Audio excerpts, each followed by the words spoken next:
Can't you even prepare properly? Hurry up and serve the food. Don't embarrass my mom like this. Huffing and puffing, Michael stormed out of the kitchen with an extra bottle of wine in hand. Of course, he never gave the slightest indication of helping. Silently, I began cleaning up the broken dishes. I'm so done with this. Why is it always just me? What happened? Just then, Jonathan, my father-in-law, who seemed to have arrived late, poked his head into the kitchen. Probably having heard the sound of breaking dishes. Seeing the array of dishes laid out in the kitchen, he looked surprised. All this. Don't tell me you did this all by yourself. With a sense of resignation towards Jonathan's attitude, I informed him with a touch of self-deprecation. It's always like this. I then gathered the broken pieces of dishes and stood up. Seeing me like this, Jonathan seemed at a loss for words. The sight of me, evidently more worn out than the last time we met, shifted his surprise to anger. I'll ask my wife what she intends. You come too. After telling me that, Jonathan led me to the living room. My name is Sarah, 32 years old. I've been married to Michael, who is 3 years my senior, for almost a year now. I had been working as an outpatient nurse at a small pediatric clinic since before I got married, but I recently switched to a general hospital in the same city for skill development. If it's been a year since the marriage, I believe it would still be considered newlywed by general standards. However, from day one of our marriage, we've been staying at my in-laws' house with my mother-in-law, Linda. The reason was that my husband wished it so, concerned about his mother who was left alone because his father was on a long-distance work assignment. At first, I also thought having more people living together would be reassuring. I believed we could help and support each other during busy times. But I soon came to understand painfully that this was a huge misunderstanding. Sarah, that's terrible of you. It was the morning after my first night shift since changing jobs. After managing to complete the unfamiliar work shift from midnight to 8:30 a.m. and returning home exhausted, I was met with a single displeased comment from Linda. It was 9 a.m. Due to a scheduling mismatch, Michael had already left for work. This time of the day is when neighbors frequently pass by our house. Whether she knew this or not, Linda confronted me loudly enough for neighbors to hear. How come you didn't prepare breakfast just for me? You meaning what? Well, breakfast? Confused by the sudden accusation, I pondered its meaning and felt perplexed. Because I had prepared breakfast for two before leaving for work last night. Most likely, Michael ended up eating his mother's portion as well. Even if I pointed this out, Linda wouldn't budge, insisting it was my spiteful act. In the end, I had to prepare her breakfast again, rubbing my sleepy eyes. Having an inflexible daughter-in-law is such a hassle. Even after having me prepare breakfast again, Linda didn't utter a single word of thanks. Instead, after taking just one bite, she complained about the taste being too strong and the food being too salty. But with my head foggy from sleepiness, I ignored her complaints and tried to leave the room as soon as possible to get some sleep. However, Linda coldly called me back just as I was about to leave. Wait a minute, Sarah, where do you think you're going? There are still dishes to be cleaned up. I'm sorry, Linda. I've just come off a night shift, so could you possibly take care of the cleanup? What? What are you talking about? Cleaning up is a part of cooking. Besides, since cleaning and laundry are your responsibilities, I've made sure to leave them for you. So if you're going to rest, could you please finish those first? Could I possibly do it after I've rested? What kind of selfish thing to say? You're the homemaker of this house now, aren't you? Well, I'm not heartless, so it would be different if you had kids. But you don't have any now, right? I'm on it. It seems I won't be allowed to rest just yet. Forced to whip my leaden body into action, I ended up doing all the chores as ordered by Linda. I'll take care of the household chores once you have kids, has become her recent mantra. And it implicitly means, why haven't you had children yet? Since Michael is her only child, Linda probably places too much expectation on me to bear her grandchildren. My friend's daughter-in-law got pregnant during their honeymoon, and another has already become a mother of 3. I'm incredibly envious. I also want to see my grandchild soon. Even without being told, I too wish to be blessed with a child soon. At the very least, it would free me from these daily jibes. But it hasn't happened. Over the past year, I've taken care of my health, tried supplements, and attempted everything that's said to be beneficial. I've tried everything I could think of. Despite all that, why? After finishing the tasks with great effort, I turned back to Linda, this time determined to tell her, I'm going to rest. But before I could speak, she smiled sweetly and said, "Thanks for your hard work. It's about time for lunch. Pasta would be fine." In the end, I was able to go to sleep only after the clock's hands had significantly passed noon. "Hey, Michael, let's have a talk about the fertility treatment. The doctor at the clinic said it's important for both of us to come in so they can create a proper treatment plan. Can you keep this Saturday free?" One night, when Michael's overtime and my work shift didn't overlap, I shared with him the results from our recent visit to the fertility clinic. Though it was just an initial consultation involving submitting a basal body temperature chart, blood tests, and a brief interview. What? What's this all about? This is the first I'm hearing of it. I mentioned that I was worried about not having children, and you suggested I visit the clinic. Yup, I said that, but why do I have to go too? I understand his confusion. Although gynecology wasn't my field, I initially believed that fertility treatment was something women had to tackle on their own. That's why I went to the first appointment by myself. But there, Dr. Brown explained that treatment requires the cooperation of both partners. For a successful pregnancy, not only the wife's but also the husband's reproductive health is crucial. Semen volume, concentration, motility, and sperm morphology are all important factors that need to be checked. Depending on the results, it could significantly affect the treatment plan. In other words, Michael's semen analysis is quite important for fertility treatment. That's why I need you to come for the treatment plan explanation. You're the only one who needs to listen. Anyway, it's got nothing to do with me. That's not true. It's a matter for both of us, isn't it? Put yourself in my shoes, being asked when we're having a kid every time I see your mother. Don't speak ill of my mom. It's your infertility that's the problem. Just get it treated quickly. That's why I need your cooperation. Fertility treatment isn't just about checking fallopian tubes and follicles, a semen analysis is essential. I'm healthy and have no issues. Our sex life is fine, and I have plenty of volume, right? So, there's no need for a test. Then prove it. What if my colleague sees me there? Are you trying to embarrass me? In any case, I absolutely won't go. Did I make the request in the wrong way? It seemed to upset Michael, and he ended the conversation by pulling the blanket over his head and starting to snore loudly. Looking down at Michael, I let out a deep sigh. I believe that night shifts symbolize one aspect of nursing as a unique profession. While the arrangement of night shifts varies by medical institution, at my new job, we typically work 3 shifts. Besides day shifts, there are 4 to 5 night shifts per month, and including evening shifts, about 8 night shifts in total. But it's not the irregular work schedule that's the hardest. It's the volume of tasks assigned by Linda when I'm at home. Nurses are supposed to be exempt from day shifts after a night shift, but since I have to take care of household chores, I essentially have no days off. If I had known this reality awaited me, I would have never considered changing jobs. Linda became more demanding after our first year of marriage. Looking at her now, it's hard to believe, but right after we got married, she wasn't so overtly imposing household chores on me. Could it be because I still haven't been able to conceive? After enduring such a life for just over 6 months, my body, which was once slightly plump and healthy at the time of our marriage, has now become skeletal. With my flesh wasted away to the point where my bones are protruding, transforming into a clearly sickly figure. However, strangely enough, it seemed that both Linda and Michael were completely oblivious to the changes in me. Perhaps because we see each other every day, they might not notice the gradual changes. Then came a day in summer. Michael approached me with a plan, looking excited. We're going to celebrate Mom's 60th birthday this Sunday. She's really looking forward to inviting a lot of her friends. So I'm counting on you to handle the preparations. Saying this, he handed me a piece of paper.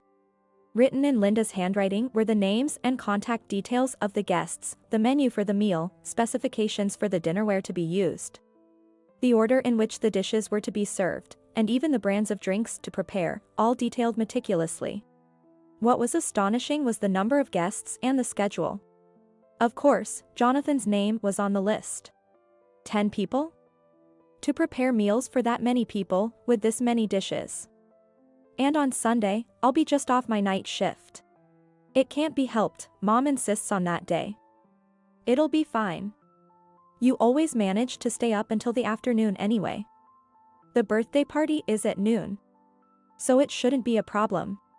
Saying that, Michael left the room, leaving me in a daze. I bet neither of them will lift a finger to help. In my numb mind, I was strangely certain of this. And then came the morning of the 60th birthday party.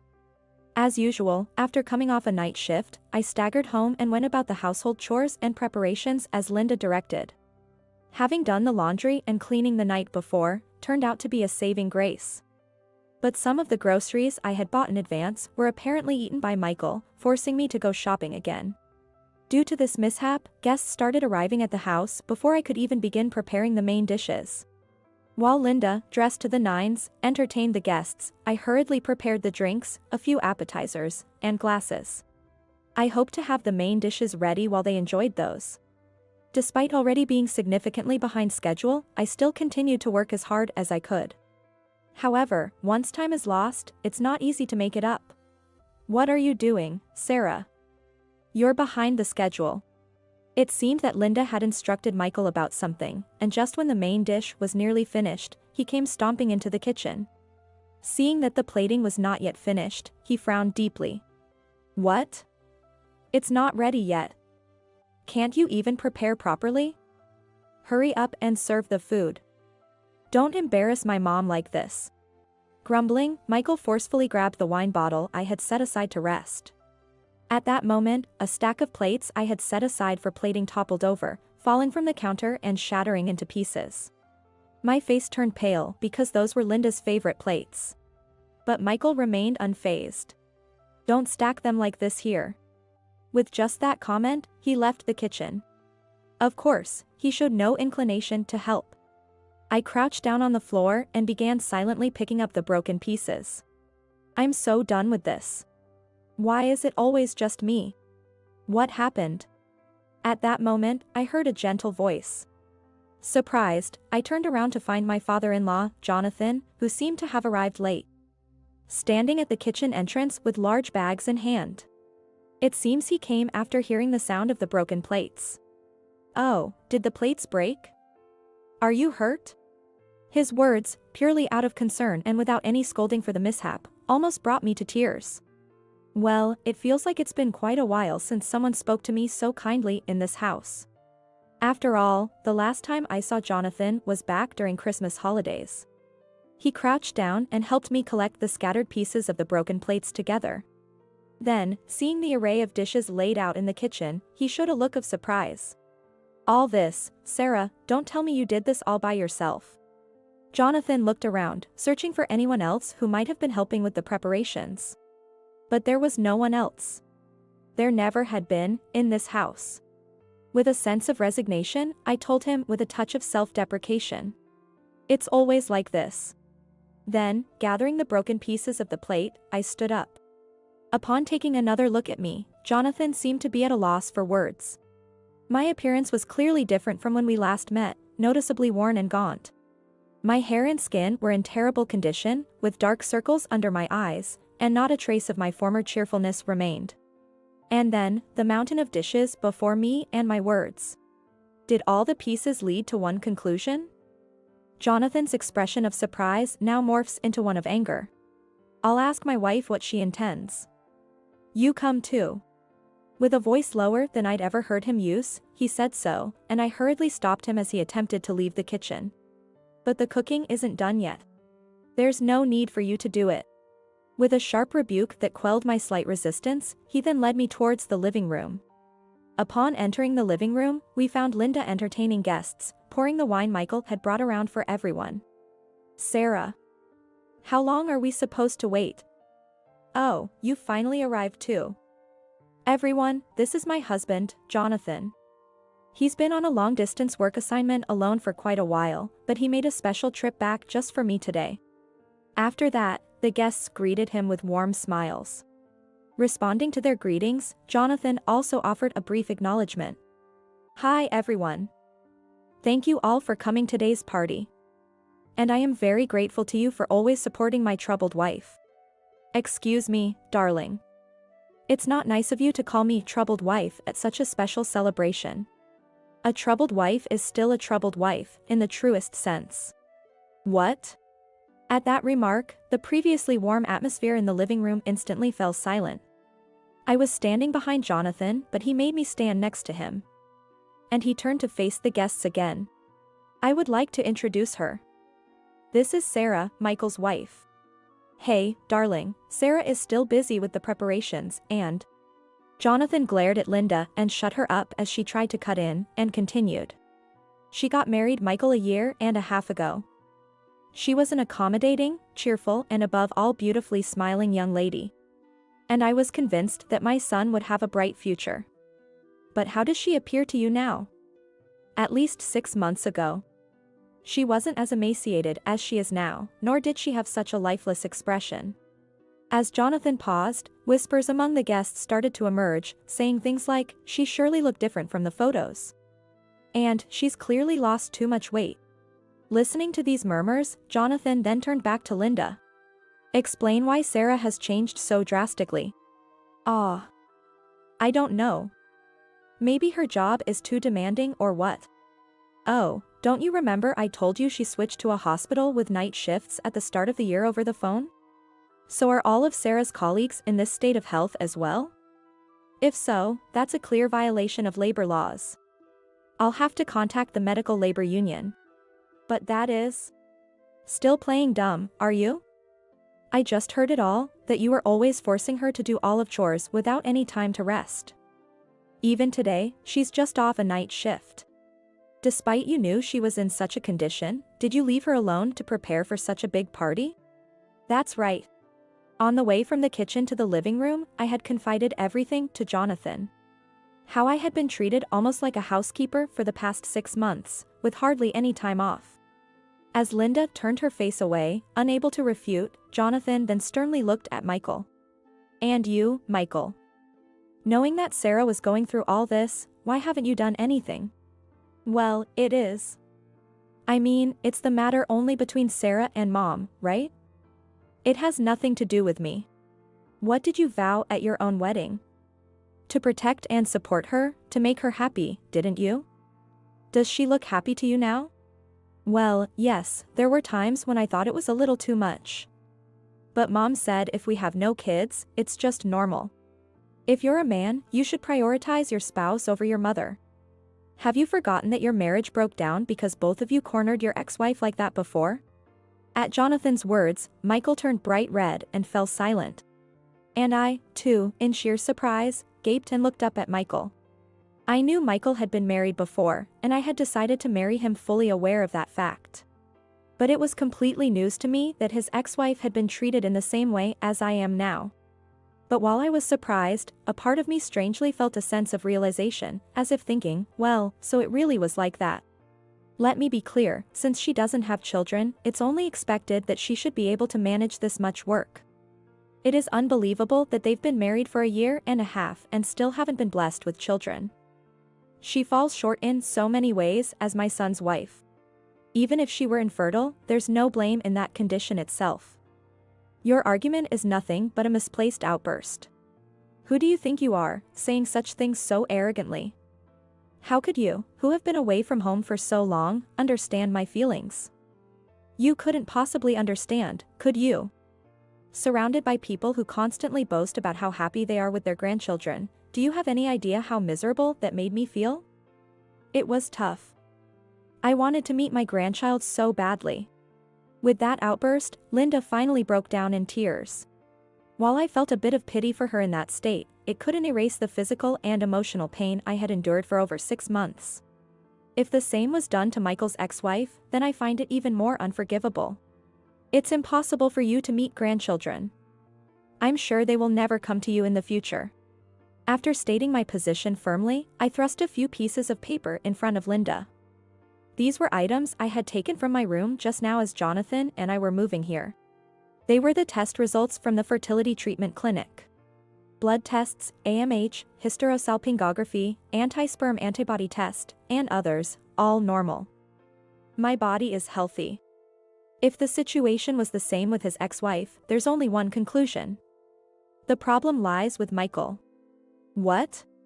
You must have had some inkling, right? That's why you were so reluctant to get tested, wasn't it? Yet instead of defending me, you treated me like a housemaid along with your mother. Until now, I kept quiet about these test results because I still loved you. But after being yelled at again today, and you not even lifting a finger to help, and then finding out you treated your ex-wife terribly too, I just don't care anymore. Michael, let's get a divorce. Wait, hold on. Me? Infertile. That can't be. It's a lie, right? If you think so, you should get tested properly. Well, whether the results are good or bad, it doesn't really matter to me anymore. With that final statement, I turned my back on Michael, who continued to make excuses, and Linda, who was sobbing, and left the living room.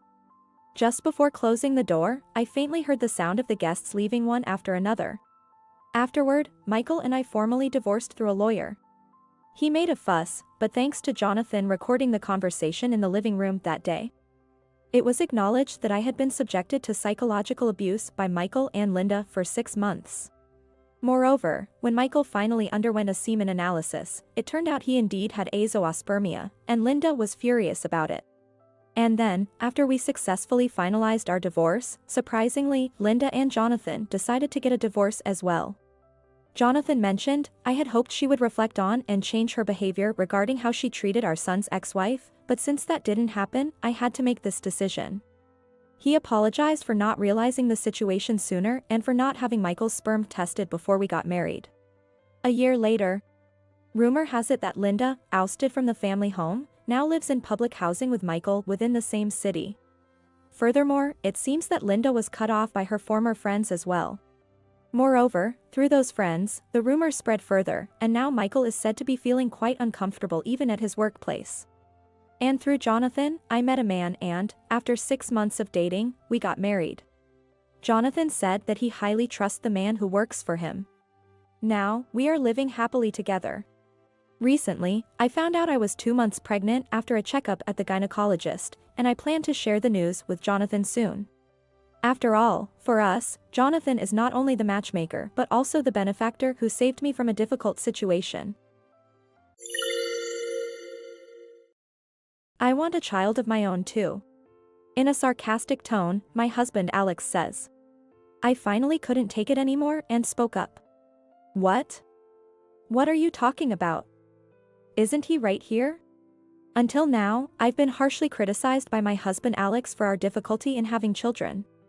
Even now, he's holding my sister's baby in front of me, as if to make a spectacle. What?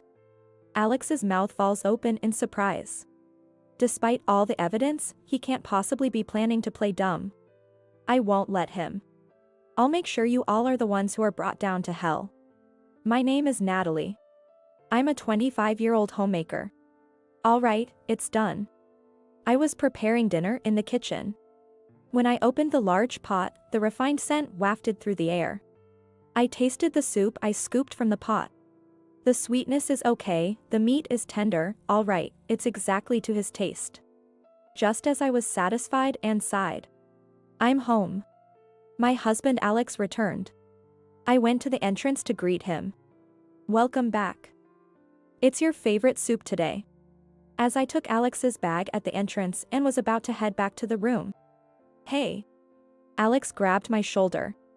I felt a piercing gaze on my back. How was it? Today was the day, right? I gasped at his words. My heart pounded, and I felt dizzy. Answer me. I swallowed hard and opened my mouth. What? I mustered the courage to speak. It didn't work out. This month too, we didn't get a baby. I clenched my hands tightly. Seeing this, Alex sighed deeply. Again? Why can't we have a child? Making soup as if to appease me, how contrived. I'm sorry, but don't make excuses. All my friends had kids right after getting married. Thinking of names, buying baby clothes, they all seem so happy. I want children too. But we've only been married for 3 months, we don't have to rush. Damn. Alex stared at my face. Then, as if struck by a thought, he snorted through his nose. You're infertile as a woman, aren't you? Maybe you should go see a gynecologist. Alex snatched the bag from me and went to his own room. I covered my face with both hands. I too want a child. To bear a new life and feel its preciousness. To be moved by every little milestone in my child's growth. But maybe I'm not worthy of that. My parents disappeared before I was even fully aware. They vanished, leaving us behind. Left behind were me and my twin sister. We grew up without knowing parental love. Can someone like me become a proper parent? That's always been my worry. But I can't give up. If my desire for a child is genuine, surely, someday, God will grant me this wish. I'll hold on to that belief and wait for the time to come. Besides, next month is our much-awaited wedding ceremony. Since it's a bit late, my expectations are even higher. All right.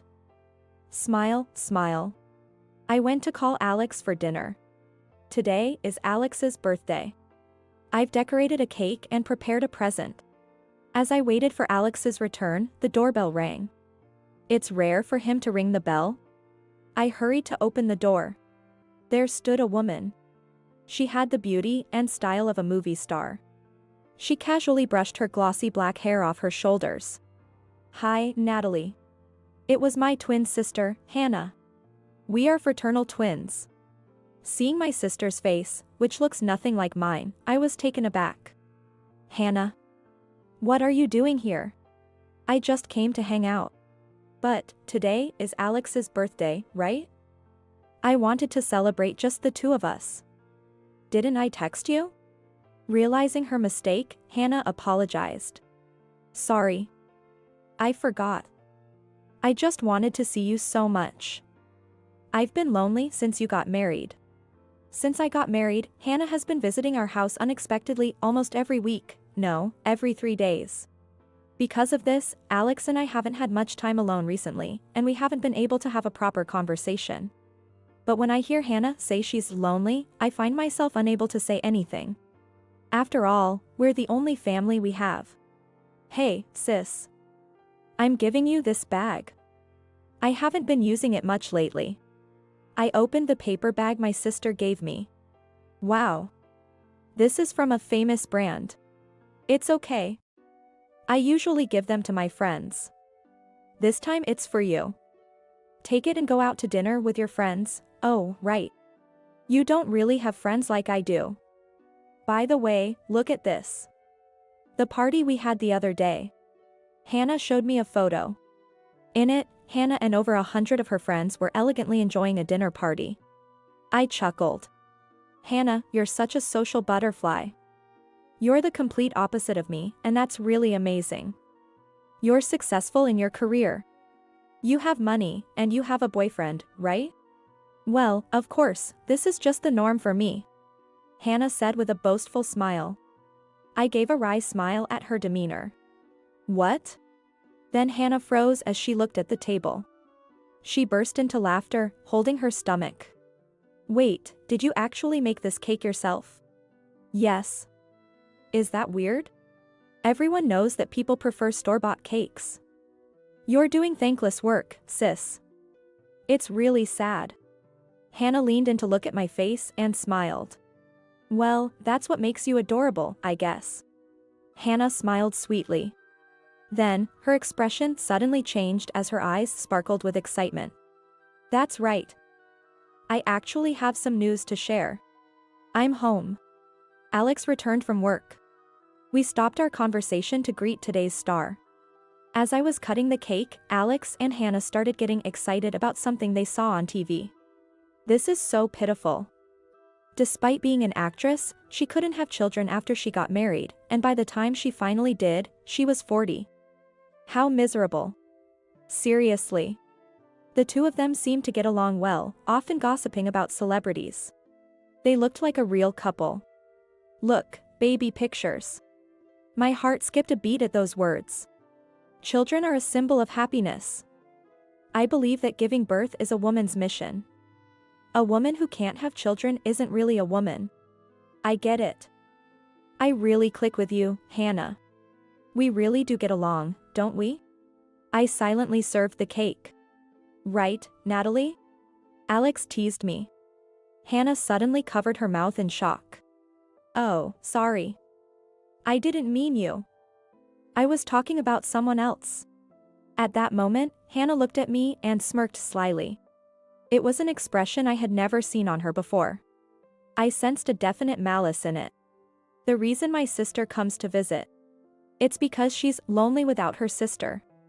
That's why I couldn't refuse her. But, is that really true? After the party ended and Hannah left, I received a message on my phone.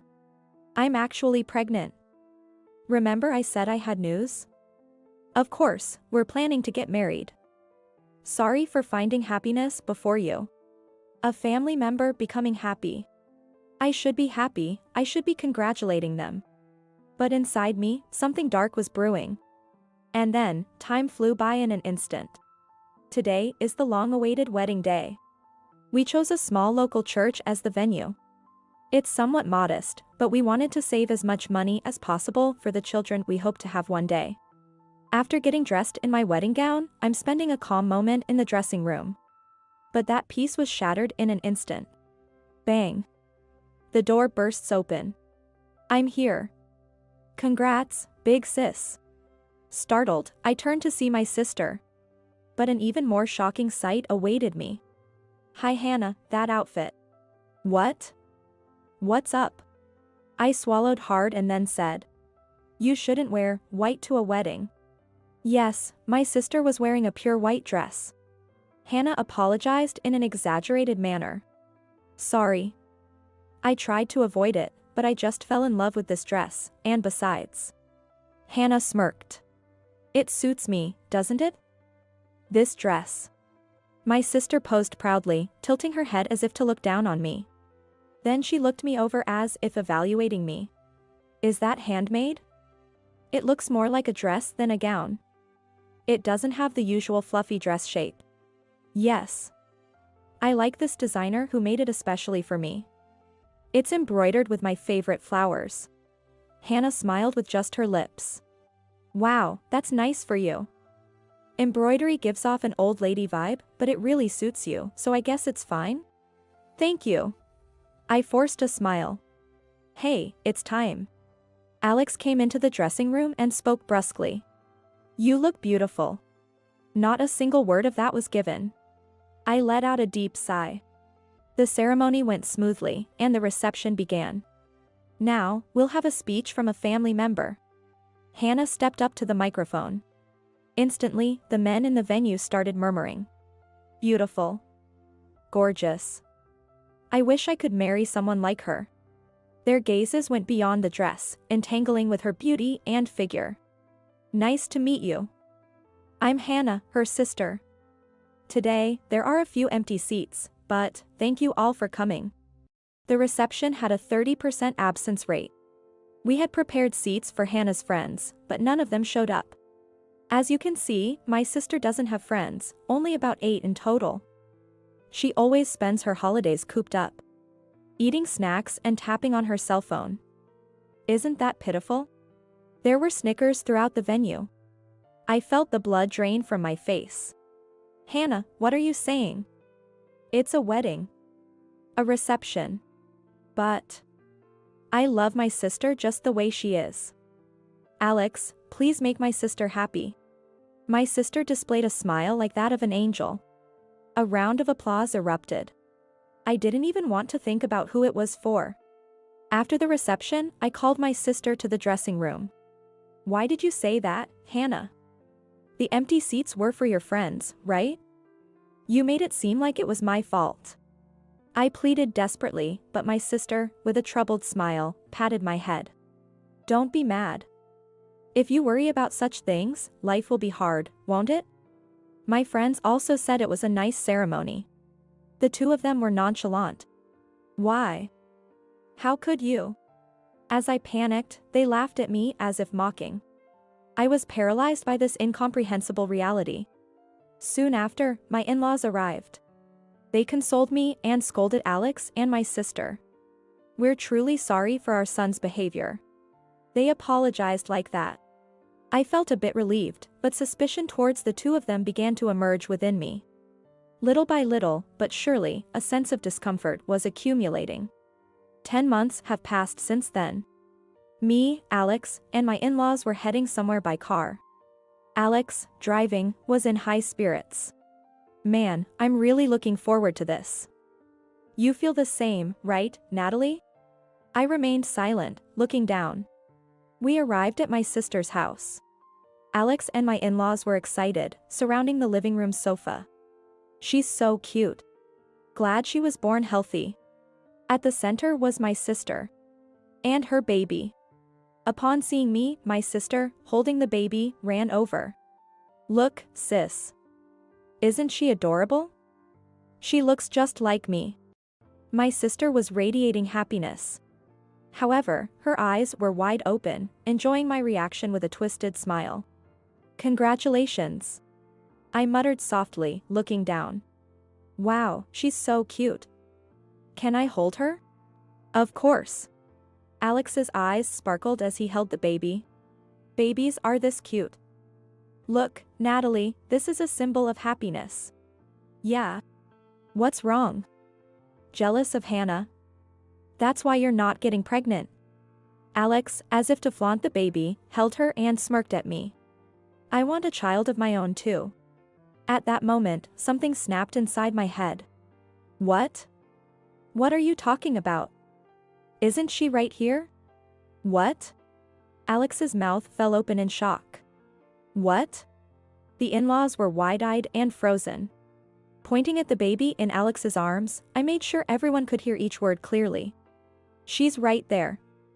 Your child. The lovely baby of you and Hannah." In that moment, the atmosphere turned ice cold. Alex's face turned pale, and Hannah's face contorted. I took out a photo from my bag and scattered it across the floor. The photo clearly showed Alex and my sister heading to a hotel together. I know everything. That Alex and Hannah were having an affair. As I declared this, my sister burst out laughing dismissively. "Stop it, this must be some kind of Photoshop, right? Don't be ridiculous. The ridiculous one is you, Hannah. I suspected you two were up to something, so I installed surveillance cameras in the house. And then, when I wasn't around, the two of you." I pulled out my phone and started playing a video. The living room displayed Hannah and Alex's affair. Hannah's face turned beet red in no time. "What is this? Stop it. Stop it now." Hannah attacked me like a mad woman.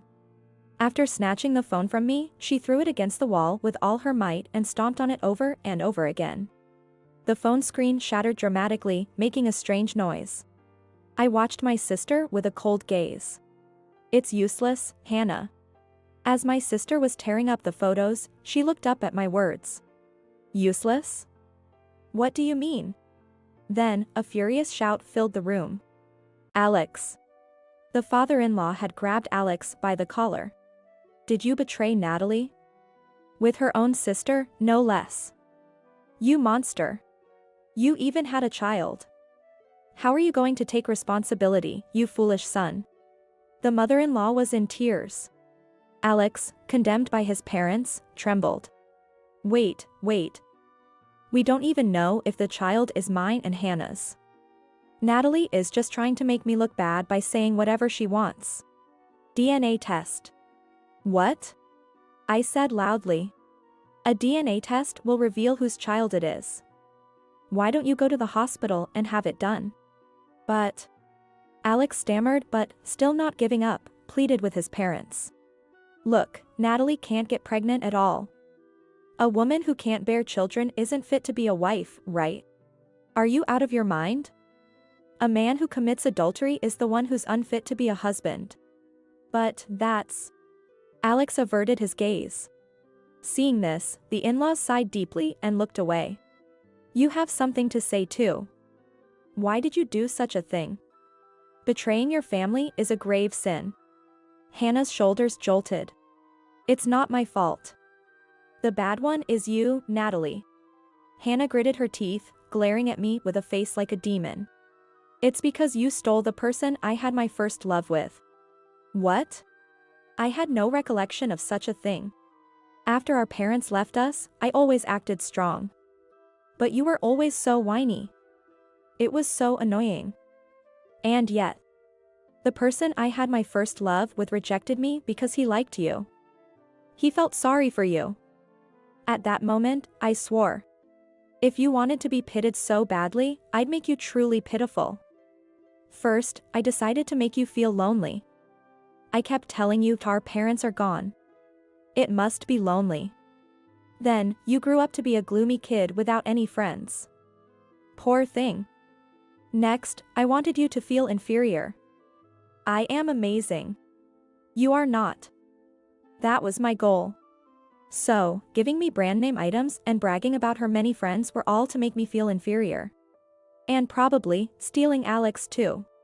Now you understand, right? You are beneath me. Betrayed by your husband, hated by your sister, you are the most pitiful woman in the world. Hannah laughed triumphantly. But I felt no emotion. I'm pitiful? I see, that's what you thinks. Got it. She must have expected me to lose my composure. Hannah stood frozen with a puzzled look. But I don't care about that anymore. Now I just hate you. I loved you so much, and to think you've been manipulating me like this for so long.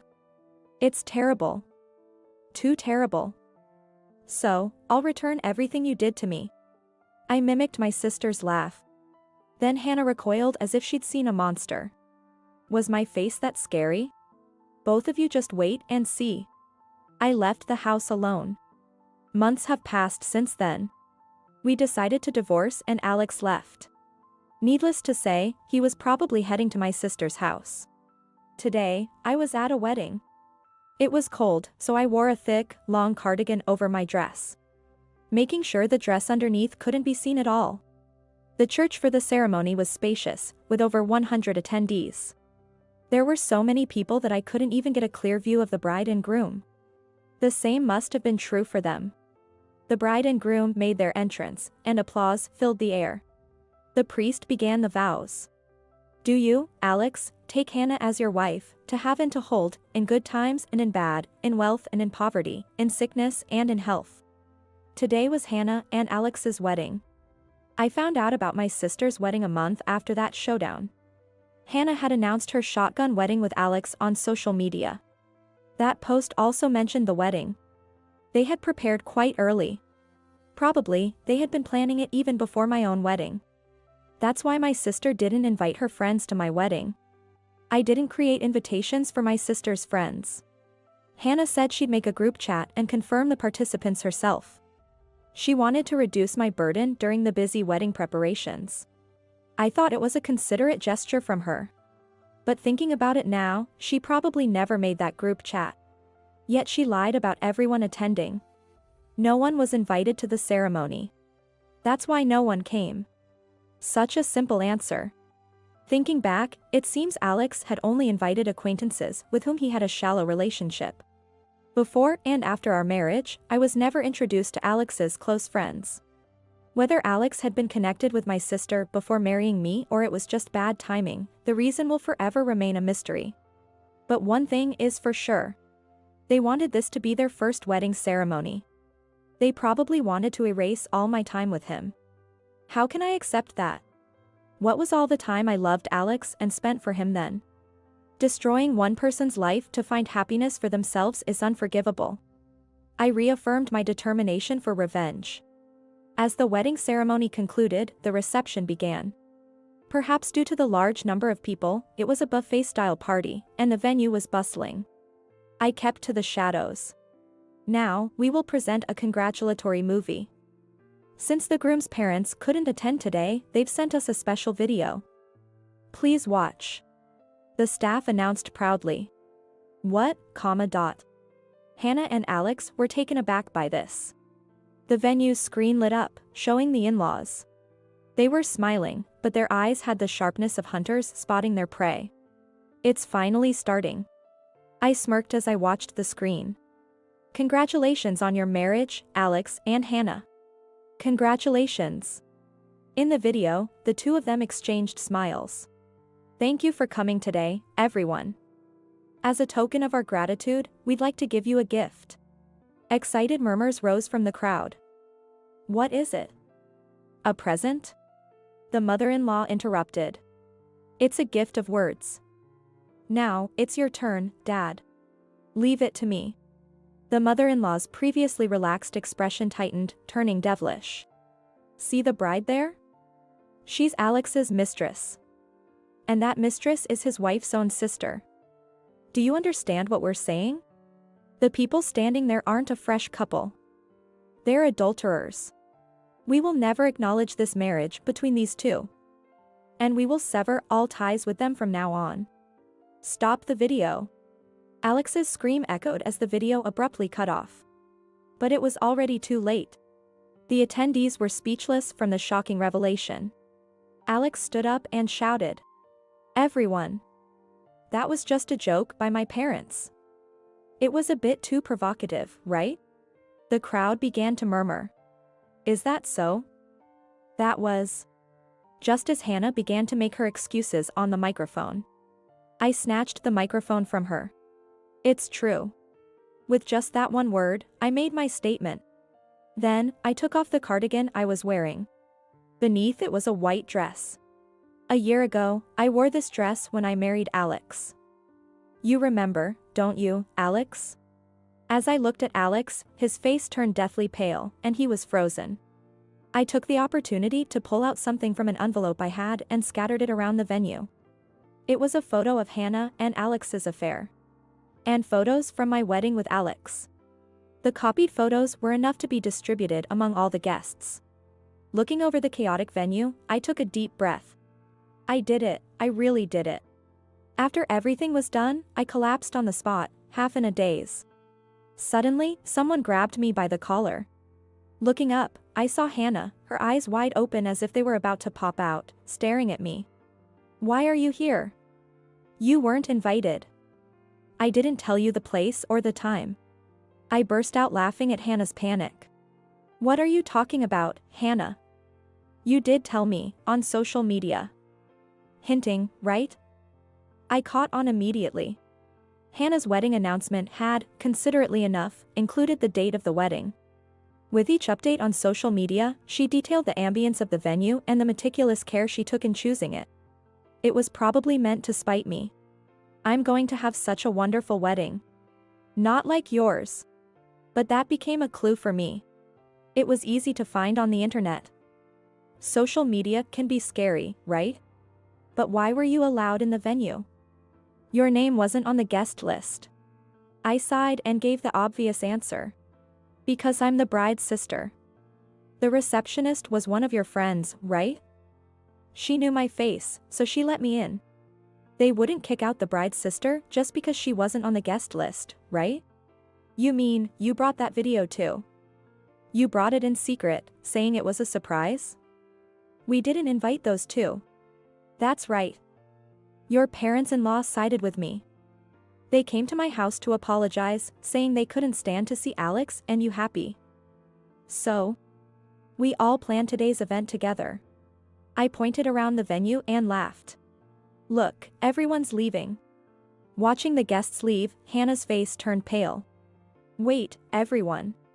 Her friends turned back to her all at once. Oh, Hannah. Why are you leaving? Those photos. The photos might be fake. But we don't want to associate with someone who might have committed adultery. Being with you would lower our own value. Value? But we're friends, right? It's rich hearing that from you, after all the brand name gifts you've used to lure us in. Well, we were also friends with you for that reason. That's why we helped you, right? Taking group photos to show off to someone. This can't be happening. Let me tell you one last thing. You've always seen us as just numbers, right? The more, the better. You don't care about each of us individually. It must have hit the mark. Hannah bit her lip hard. Goodbye, Hannah. Her friends left. In the now silent and deserted venue, there sat Hannah on the floor, Alex holding his head in his hands, and me, strangely calm. Well then, Hannah, see you around. I left the venue. A few days after Hannah's wedding, I was relaxing at home. However, I knew that this tranquility was only temporary. The doorbell rang. I checked the peephole and opened the door. Natalie.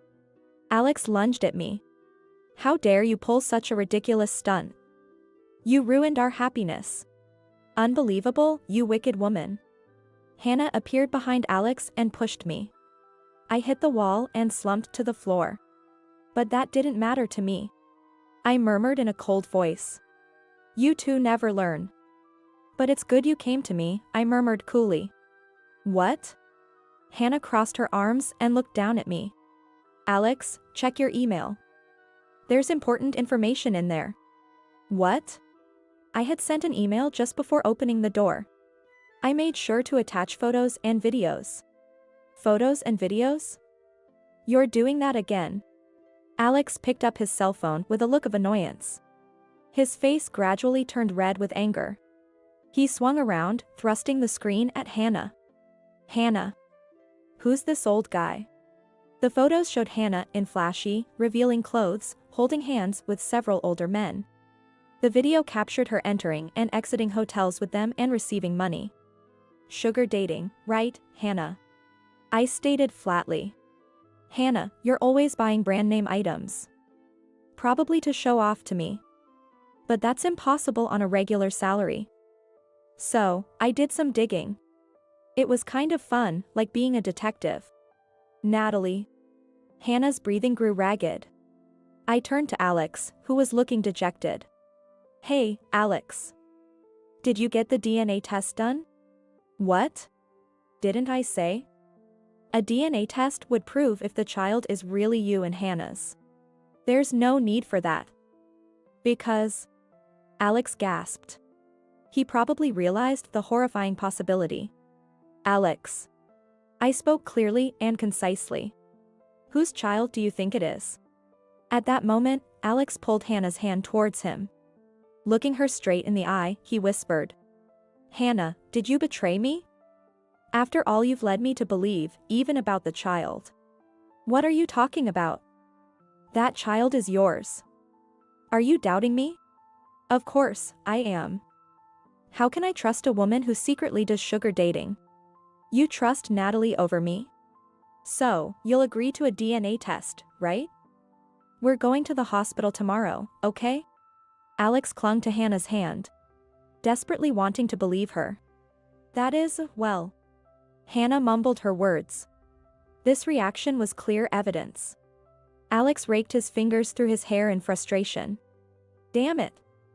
I thought having a beautiful wife would be something to brag about, but look at this mess. You sisters have completely ruined my life. Stomping his feet, Alex lashed out at the furniture and stormed out of the house. Hannah, who tried to stop him, seemed to be pushed aside and sat slumped on the floor. Hannah. Looking down at her, I decided to provoke her further. So, how do you feel now? Hannah twitched in response. Once the test results are out, Alex will leave you. And you've lost all your friends too. Hannah glared at me fiercely. I have friends. Not everyone has left me. Then, what messages did you receive? What? Hannah let out a bewildered cry. She probably hadn't expected such a question. Right after the ceremony. Did anyone show concern? Ask about the situation? Offer you comfort? Hannah uncomfortably averted her gaze from me. I received messages, you know. Even when you tried to disgrace me with that bizarre speech, and when I divorced Alex. Sure, I only have 8 friends. But every one of them worried and consoled me. Despite having many more friends, no one worried about you, did they? I could hear Hannah grinding her teeth. Abandoned by the man you stole from me, and now friendless. Hannah, that's truly pitiable. I meant every word. Hannah suddenly raised her head and yelled. Pitiable? Me? What are you talking about? That's just your perspective. I'm not pitiable. I'm beautiful, have a great figure, and am valued enough to be spoiled by men. The pitiable one is you, with nothing to boast about. I felt no emotion towards Hannah's outburst and quickly replied. That's right. Then let me say this too. Hannah, you are not above me. Not in the past, not now, and not in the future. What? I often praised you, right? Saying you're amazing for having so many brand name items, for having so many friends. That's what you wanted, right? For me to admit that you were superior. That's right. So what? You know, I've never once thought you were amazing in my life. What? I glanced at Hannah's bag tossed aside on the floor. I'm not at all interested in brand name items. And I don't care about having a few friends. I've never aspired to be someone with many friends. That's the kind of values I hold. So, Hannah, you were never actually able to get one over on me. What? No way. You were always saying how envious you were of me, how amazing I was.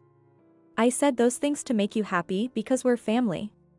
When someone's bragging with a smile, I wouldn't just dismiss it. In a word, I was flattering you. You took it seriously. What? Because I loved you, Hannah. We were the only family we had, and I didn't want to lose you, so I was considerate. Hannah screamed with a trembling voice.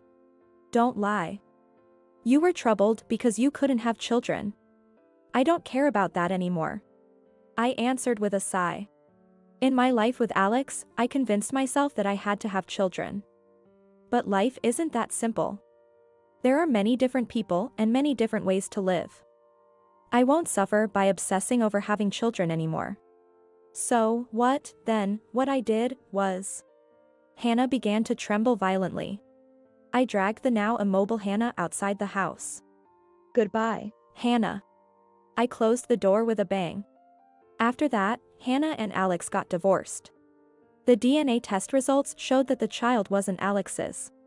The news of Hannah and Alex's affair spread quickly. It was inevitable since they had invited 100 people to their wedding. Alex and Hannah were fired from their jobs and struggled to find new employment, living a difficult life with day-to-day jobs. I moved away from my hometown to start a new life. In this place, without Hannah and Alex, I plan to forget everything and start over. Today, I'm going to visit a friend's house. Apparently, they've had a baby. I ring the bell, holding a baby gift in my hand. My friend opens the door with the happiest smile. Congratulations. I sincerely offered my congratulations.